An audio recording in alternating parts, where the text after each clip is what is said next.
Assalamualaikum warahmatullahi wabarakatuh. Anak-anakku, bagaimana kabarnya hari ini? Insya Allah sehat ya. Alhamdulillah. Kalau memang sehat, mari senantiasa jangan lupa untuk bersyukur kepada Allah Subhanahu wa Ta'ala, karena Allah lah yang memberi kita nikmat sehat, memberi kita kesempatan, memberi kita kemampuan, sehingga alhamdulillah pada kesempatan kali ini kita masih bisa bertemu kembali walaupun lewat virtual atau lewat online untuk bersama-sama belajar pendidikan agama Islam. Dan sebelum kita mulai, mari kita awali dahulu dengan membaca doa sebelum belajar. A'udzu billahi minasy syaithanir rajim. Bismillahirrahmanirrahim. Rabbi zidni ilma warzuqni fahma. Amin ya rabbal alamin. Anak-anakku kelas 6, alhamdulillah kita sudah sampai di semester 2 ini.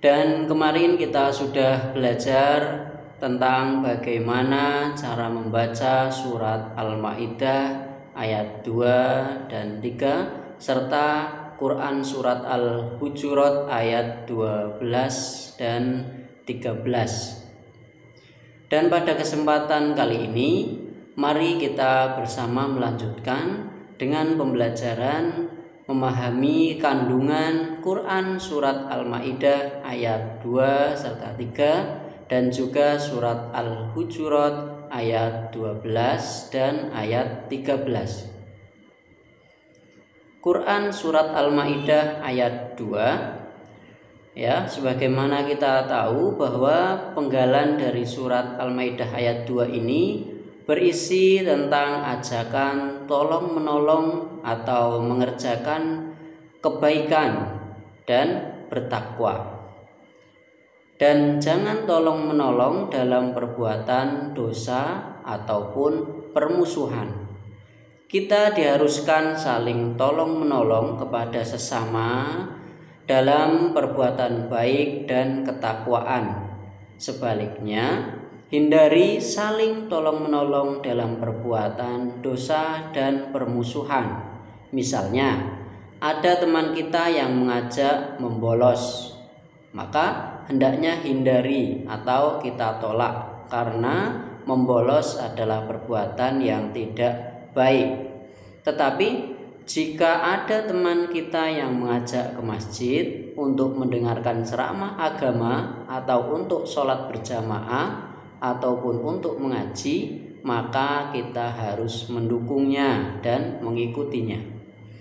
Begitu pula jika ada teman mengajak nonton televisi atau main video game terus-menerus sehingga lupa waktu untuk makan dan juga waktu untuk belajar, maka hal yang demikian kita harus berani menolaknya.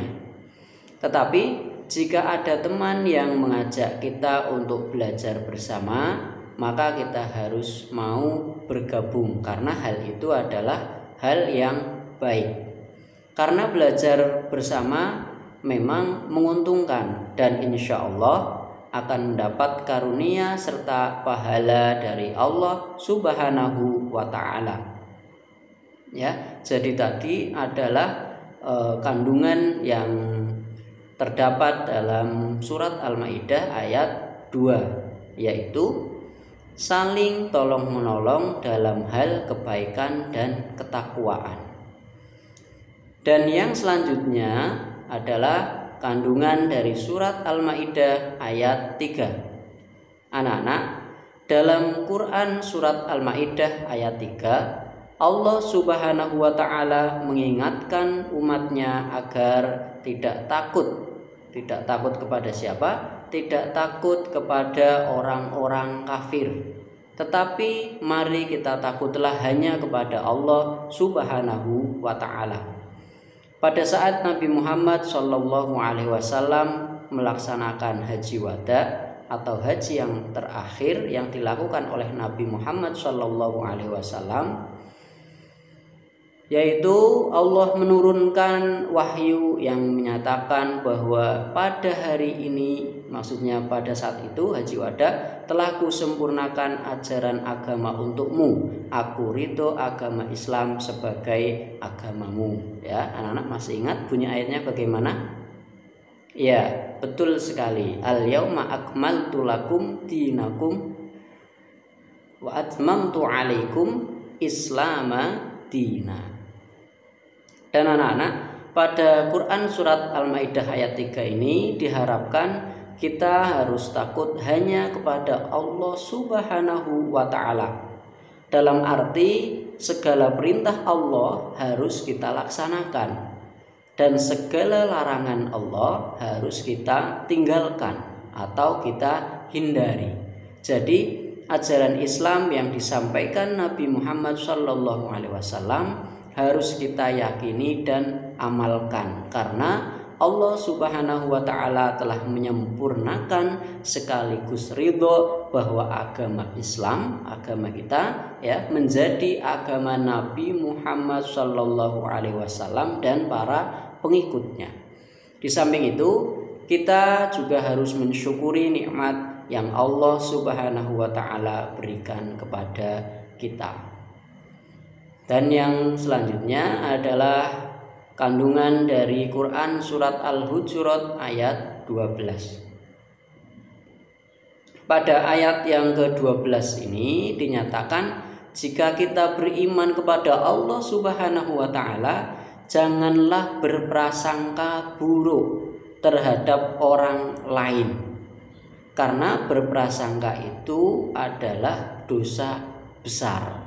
Maksudnya berprasangka buruk ya. Di samping itu kita tidak boleh mencari-cari kesalahan orang lain atau menggunjing, karena orang yang suka bergunjing diibaratkan seperti orang yang memakan daging saudaranya sendiri. Tentu hal itu adalah hal yang menjijikkan. Dan pada Quran surat Al-Hujurat ayat 12 ini Allah Subhanahu wa ta'ala mengingatkan kita untuk menjauhi sifat prasangka atau mencari-cari kesalahan orang lain atau bergunjing, karena perbuatan yang seperti itu adalah perbuatan yang dosa. Allah Subhanahu wa ta'ala menyamakan orang yang suka bergunjing seperti orang yang suka memakan daging saudaranya yang sudah mati.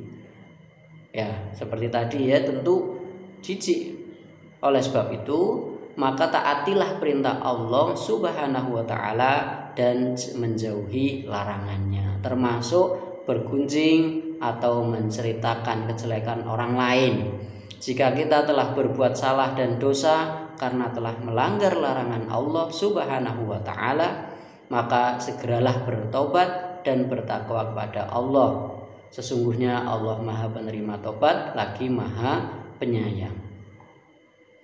Dan yang terakhir adalah kandungan dari surat Al-Hujurat ayat 13. Allah Subhanahu wa ta'ala menyatakan bahwa orang yang paling mulia di sisi Allah Subhanahu wa ta'ala adalah orang yang bertakwa. Oleh sebab itu, tidak ada artinya kita menyombongkan diri tanpa beribadah kepada Allah Subhanahu wa ta'ala. Pada Quran surat Al-Hujurat ayat 13 ini, Allah menciptakan manusia terdiri atas laki-laki dan perempuan. Manusia itu suka berkumpul dan berkelompok sehingga mereka membentuk suatu suku atau bangsa. Allah Subhanahu wa ta'ala mengingatkan kepada kita bahwa manusia suka berkumpul dan berkelompok. Nah, maka ketika kita berkelompok, apa yang kita lakukan?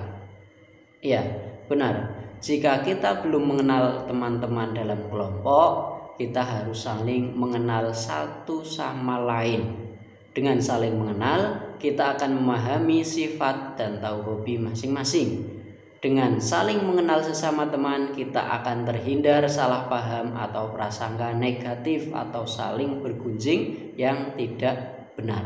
Maka dengan demikian, tidak ada di antara kita saling menganggap diri paling benar atau paling baik, karena Allah Subhanahu wa taala sudah mengingatkan pada kita bahwa sesungguhnya yang paling mulia di antara kita di sisi Allah ialah orang yang paling bertakwa.